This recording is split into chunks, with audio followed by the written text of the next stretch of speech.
Assalamualaikum warahmatullahi wabarakatuh.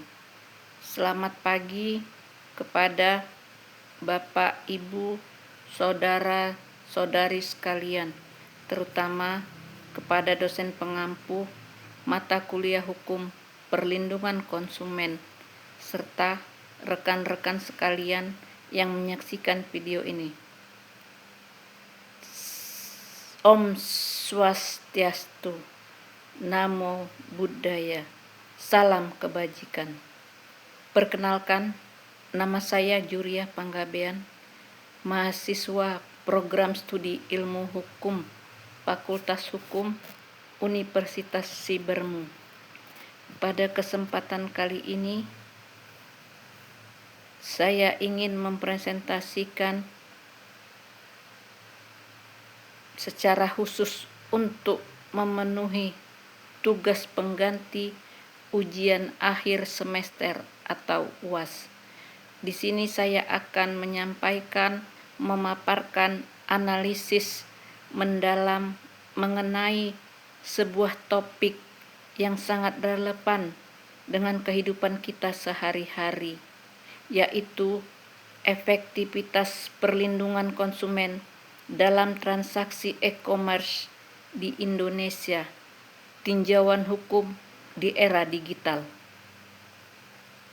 Rekan-rekan sekalian, era digital telah mengubah ekonomi kita secara drastis. Berbelanja saat ini tidak lagi mengharuskan kita bertatap muka secara fisik.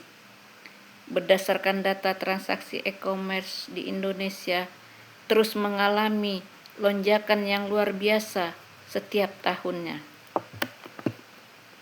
Namun, di balik kemudahan visual tersebut, terdapat ruang kosong yang sangat rentan memicu sengketa hukum. Kita seringkali mendengar atau bahkan mengalami sendiri berbagai kasus yang merugikan, mulai dari barang yang dikirim tidak sesuai dengan deskripsi atau gambar saat pemesanan, keterlambatan pengiriman tanpa ganti rugi, penjualan alat-alat elektronik, obat-obatan, serta peredaran kosmetik palsu tanpa izin edar.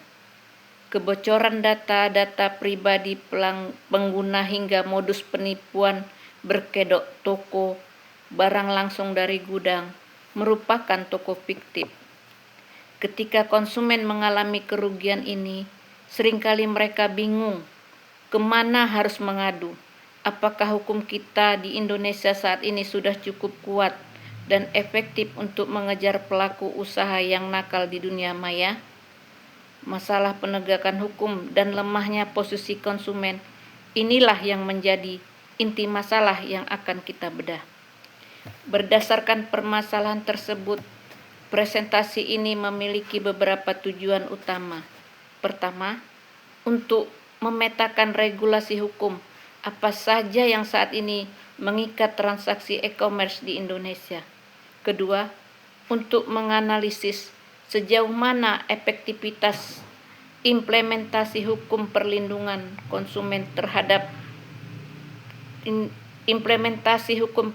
konsumen tersebut dalam kasus real yang sering terjadi di masyarakat. Dan ketiga, untuk mencari solusi serta memberikan rekomendasi konstruktif demi memperkuat hak-hak konsumen digital.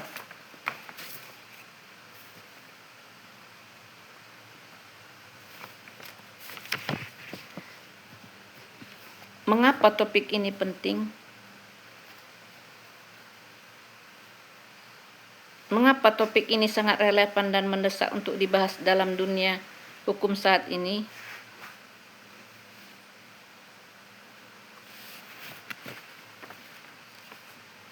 Jawabnya adalah karena hukum harus selalu bergerak dinamis mengikuti perkembangan zaman, atau law as a tool of social engineering. Jika perlindungan hukum terhadap konsumen digital lemah, maka kepercayaan masyarakat terhadap ekonomi digital akan runtuh. serta hal tersebut dapat mengganggu stabilitas ekonomi nasional. Oleh karena itu, memahami efektivitas hukum ini sangat penting bagi kita selaku akademis hukum maupun masyarakat biasa dan sebagai masyarakat konsumen. Secara umum, perlindungan konsumen diatur dalam Undang-Undang Nomor 8 Tahun 1999 tentang Perlindungan Konsumen atau UU PK. Di dalam pasal 4 UU PK jelas dinyatakan bahwa konsumen memiliki hak atas kenyamanan, keamanan, dan keselamatan dalam mengonsumsi barang dan atau jasa, serta hak atas informasi yang benar, jelas, serta hak atas informasi yang benar, jelas, dan jujur mengenai kondisi dan jaminan barang. Namun, karena UUPK ini lahir sebelum era internet berkembang, pemerintah melengkapinya dengan Undang-Undang Nomor 11 Tahun 2008 tentang Informasi dan Transaksi E-commerce atau Undang-Undang IT, sebagaimana telah diubah, serta Peraturan Pemerintah atau PP Nomor 71 Tahun 2019 tentang penyelenggaraan sistem dan transaksi elektronik. Berdasarkan aturan ini, transaksi e-commerce disetarakan dengan kontrak keperdataan secara hukum, dan pelaku usaha wajib menyediakan klausul kontrak yang adil bagi konsumen. Mari kita bedah melalui analisis kasus nyata. Sebagai contoh, kasus maraknya peredaran skincare dan kosmetik palsu tanpa izin BPOM di beberapa platform, penjualan barang elektronik dengan iming-iming harga murah dari platform marketplace waktu lalu. Banyak konsumen yang tergiur harga murah, namun berakhir mengalami cacat fisik berupa iritasi kulit serta kekecewaan yang tidak sesuai dengan promosi semula. Secara yuridis, tindakan pelaku usaha atau penjual jelas melanggar pasal 8 UU PK yang melarang pelaku usaha memproduksi atau menyediakan barang yang tidak memenuhi standar. Namun, masalah terbesar yang muncul dalam penegakan hukumnya adalah anonimitas.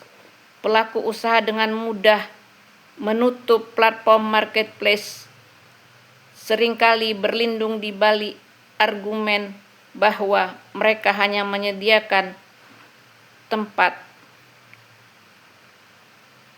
toko fiktifnya dan membuka toko baru dengan identitas lain.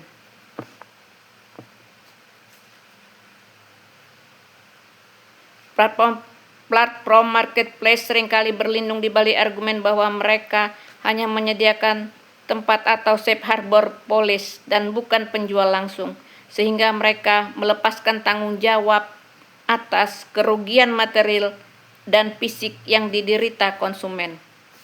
Menurut para ahli hukum konsumen,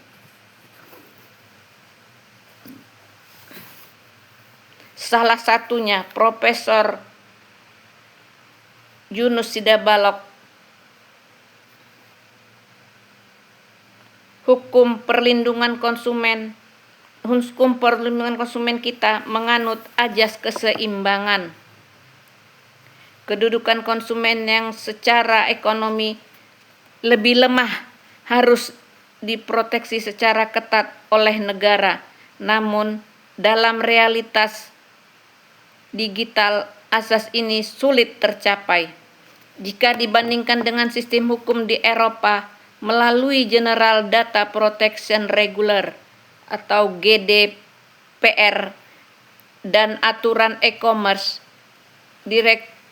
direktifnya mereka menerapkan prinsip traceability atau tanggung jawab mutlak yang lebih ketat kepada platform penyelenggara platform marketplace. Di sana diwajibkan melakukan verifikasi identitas penjual secara ketat. Know your customer.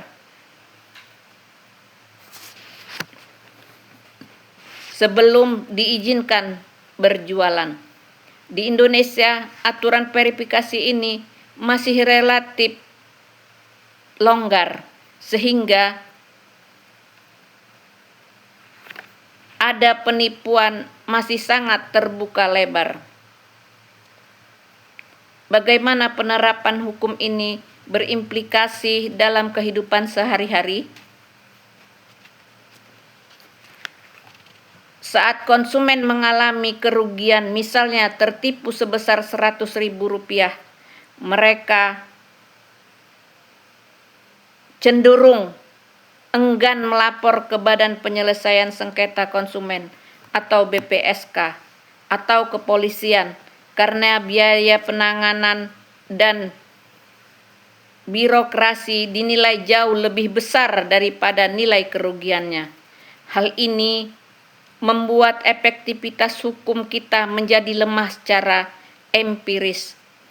Hukum di atas karena sudah sangat bagus, namun mekanisme penyelesaian sengketa daring atau online dispute resolution kita belum terintegrasi dengan baik dan belum berpihak penuh pada kepraktisan yang dibutuhkan oleh konsumen digital. Rekan-rekan dan dosen pengampuh yang saya hormati, dari seluruh pemaparan di atas dapat kita tarik kesimpulan bahwa perlindungan konsumen dalam transaksi e-commerce di Indonesia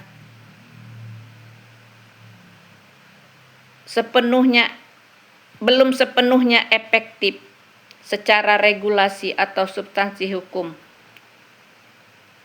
Indonesia sebenarnya sudah memiliki perangkat hukum yang cukup memadai melalui sinergi UU PK dan UU ITE. Namun, dari struktur penegakan hukum dan budaya hukum masyarakat, efektivitasnya masih rendah. Hal ini disebabkan masih lemahnya akuntabilitas platform marketplace terhadap validasi penjualan, serta belum tersedianya sarana penyelesaian sengketa konsumen yang cepat, murah, dan berbasis digital. Oleh karena itu, beberapa rekomendasi yang ingin saya sampaikan. Pertama, perlu dilakukan revisi atau pembaruan pada Undang-Undang Perlindungan Konsumen tahun 1999 agar spesifik mengatur klausul-klausul transaksi digital. Kedua, pemerintah harus mempertegas sanksi bagi platform e-commerce yang meloloskan penjual ilegal atau fiktif tanpa verifikasi identitas yang valid. Dan ketiga, bagi kita sebagai konsumen, kita harus terus meningkatkan literasi digital, sebab selalu menegakkan rekam jejak toko serta tidak mudah tergiur dengan harga yang tidak rasional.